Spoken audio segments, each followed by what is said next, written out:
أما بعد فأعوذ بالله من الشيطان الرجيم. بسم الله الرحمن الرحيم.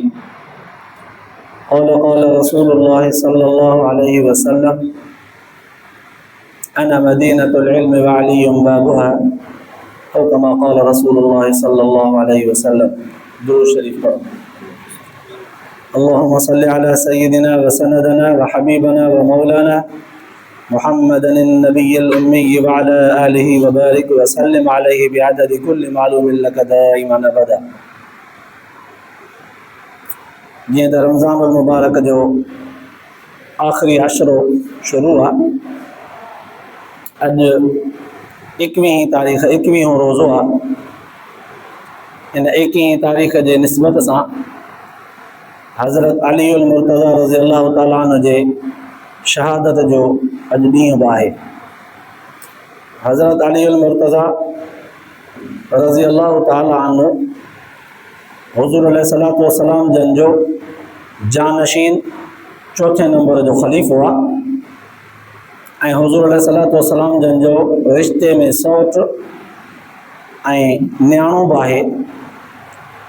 अल्लाह तबारक व ताला जीअं पंहिंजे मोमिन बाननि जूं ख़ुसूसन मुजाहिदनि जूं जीअं सिफ़तूं बयानु फ़रमायूं आहिनि, काफ़ी जॻहुनि ते अल्लाह ताला फ़रमायो उलाइका हुमुल मुमिनून हक़्क़न लहुम दरजातुन इंद रब्बिहिम व मग़फ़िरतुन व रिज़्क़ुन करीम.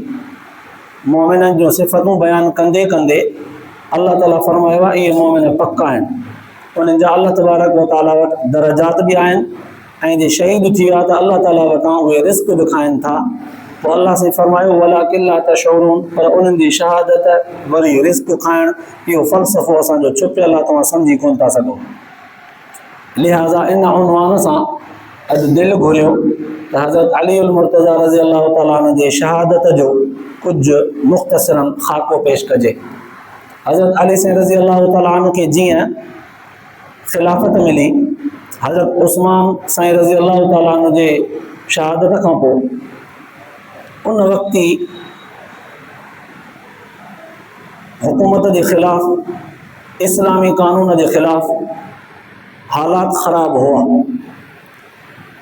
कुझु ख़ारिजी, कुझु अंदरूनी क़िस्म जा माण्हू, कुझु ॿाहिरियां दुश्मन यहूदनि नसारनि जा छाड़ता तयारु थियल ग्रुप इहे तयारु हूंदा हुआ इख़्तिलाफ़ पैदा करण लाइ, झेड़ो पैदा करण लाइ, हालात ख़राब करण लाइ, जंग करण जे लाइ. माहौल अहिड़ो अॻिड़े ई हुयो जंहिं माहौल जो शिकार हज़रत उस्मान साईं बि थी वियो, शहीद थी पियो. हज़रत अली उल मुर्तज़ा रज़ी अल्लाह ताला अन्हु खे जीअं ख़िलाफ़त मिली तीअं इन्हनि मुख़्तलिफ़ हालात जो मुक़ाबिलो कंदे जुर्रत ऐं बहादुरीअ सां इस्लामी क़ानून खे जीअं जो तीअं नाफ़िज़ करण जी जुर्रत ऐं बहादुरीअ सां क़दम ब क़दम अॻिते जॾहिं वधंदा रहिया त उन जे हुकूमत जे दौरान जंग लॻी, जंगे नहरान. इन जंग में जेके मुख़ालिफ़ तबिके जा माण्हू हुआ ख़ारिजी, तमामु घणो उन्हनि खे नुक़सानु कयो. माण्हू मरी विया, उन्हनि जा क़तल थी विया. उन्हनि उन जो बदिलो वठण जे लाइ मुख़्तलिफ़ तरीक़नि सां मनसूबा पे जोड़िया, पर नाकाम पे विया. वरी वरी मनसूबा जोड़नि, वरी नाकाम, वरी का टिक, वरी का रिथनि, वरी नाकाम वञनि. तां त हिकु दफ़े हुननि हिकिड़ी रिथी 3 माण्हू हुननि तयारु कया. सोचे सोचे त बाबा मुस्लमाननि जा हिन वक़्तु 3 माण्हू अहिड़ा आहिनि जेके इस्लाम जो झंडो सर बुलंद करण जे लाइ दीनी जिदोजहद करे रहिया आहिनि. उन्हनि में हिकिड़ो अमीर मुआविया रज़ी अल्लाह ताला, हज़रत अमर बिन आस रज़ी अल्लाह ताला, हज़रत अली उल मुर्तज़ा रज़ी अल्लाह ताला. हज़रत अली साईं उन वक़्तु कूफ़े में हुया, हज़रत अमीर मुआविया शाम में हुआ, हज़रत अमर बिन आस मिस्र में हुआ. उन्हनि ख़ारिजनि हिकिड़ो मनसूबो ठाहियो त इन्हनि 3 माण्हुनि खे जेसीं ताईं न मारिबो तेसि ताईं इस्लाम दिम न थींदो. इन्हनि खे ख़तमु कयो, इस्लाम पोइ ख़तमु आहे. मनसूबो ठाहियूं, 3 माण्हू तयारु कयूं. हिकिड़े खे हज़रत अली साईं जे पोयां लॻायूं, इन खे ख़तमु कर. ॿिए खे अमीर मुआविया रज़ी अल्लाह ताला जे पोयां, 3 खे हज़रत अमर बिन आस जे पोयां. 17 रमज़ान ते हुननि जो इहो फ़ैसिलो तय थियो त वञी करे हर हिकु पंहिंजी पंहिंजी कार्रवाई करे. हज़रत अली साईं जे पोयां जेको ग़ालिबन अब्दुर्रहमान बिन मुलजम हुनजो नालो अचे थो, अल्लाह ताला कमी पेशी माफ़ फरमाए, उन इहो ज़िम्मो खयो त मां हज़रत अली साईं जो नऊज़ बिल्लाह मामलो अंजाम ॾींदुसि। हू जॾहिं कूफे में अची पहुतो, हज़रत अली सां रज़ी अलाह ताला अन्हु पंहिंजे घर खां फजर जे निमाज़ जे लाइ सवेर निकिरंदा हुआ। जीअं घर खां निकिरी मस्जिद जे तरफ़ वञनि पिया त हीउ ज़ालिम छुपियल हो, तलवार हथ में हुयसि, वझ महसूस कंदे ज़ोर सां तलवार हयईं त मथे में तलवार ज़ोर सां लॻण जे करे लही वई। पर चूंकि सहाबा किराम नमाज़ जे लाइ तयारु हुआ त उन्हनि इन अब्दुर्रहमान बिन मुलजम इन कातिल खे पकड़े बि वरितो। हज़रत अली सां हुकुम कयो नमाज़ ॿियो साथी पढ़ाए, उन नमाज़ पढ़ाई। उन खां पोइ हज़रत अली सां जन खे पंहिंजे घर आंदो वियो, हिन कातिल खे बि पकड़े करे आंदो वियो। हज़रत अली सां जन फरमायो त जे मां ज़िंदह बची वियुसि त हिन सां पाण हिसाब चुकाईंदुसि, जे मां वफ़ात करे वञा त पोइ हिनखे क़तल करे छॾिजो। नतीजो इहो निकितो त 17 रमज़ान ते हमिलो थियो। 18, 19, 20, 21 तारीख़ ते हज़रत अली सां जन इहे ज़ख़्म, चूंकि गहरा दिमाग़ जो ज़ख़्म हो, इहो कवर न थी सघियो।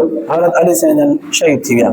अल्लाह तबारक व तआला जे हिकमत ऐं मसलियत मुताबिक़ जाम शहादत नोश फरमायूं। इन्ना लिल्लाहि व इन्ना इलैहि राजिऊन। ऐं होॾां बुरे तरीक़े सां हज़रत अली सां जन जो जेको कातिल हो, उनखे बि बुरे तरीक़े सां क़तल कयो वियो, चूंकि हुकुम बि इहो हो।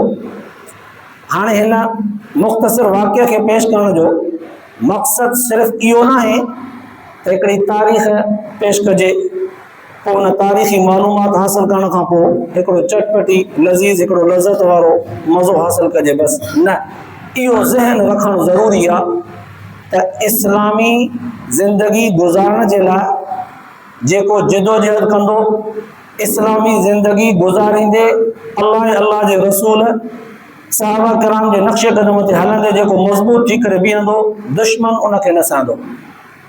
पोइ दुश्मन उहो कहिड़ी बि सूरत में हुजे, कहिड़े बि रूप में हुजे, उहो माण्हू ज़हन ठाहे छॾे त मां दीन मुहम्मदीअ ते हलंदुसि, दीन मुहम्मदीअ खे नाफ़ज़ करण जी कोशिश कंदुसि, त मुंहिंजे ख़िलाफ़ु हर बार हलंदा, पोइ कहिड़े बि तरह सां हली सघनि था। वाक़ियात इहे इन जे करे ॿुधाया वेंदा आहिनि त वरी जोश ताज़ो थिए, वरी ज़हन इन तरफ़ मोटी अचे त असां उन दीन जा पैरोकार आहियूं, उन छॾियल तरीक़ेकार जा पैरोकार आहियूं जंहिं तरीक़े ते शहादतूं आहिनि, जंहिं तरीक़े ते इल्म ते कटिजी मरणु पर दुश्मन जे आॾो झुकणु, इहो सेखारींदा आहियूं।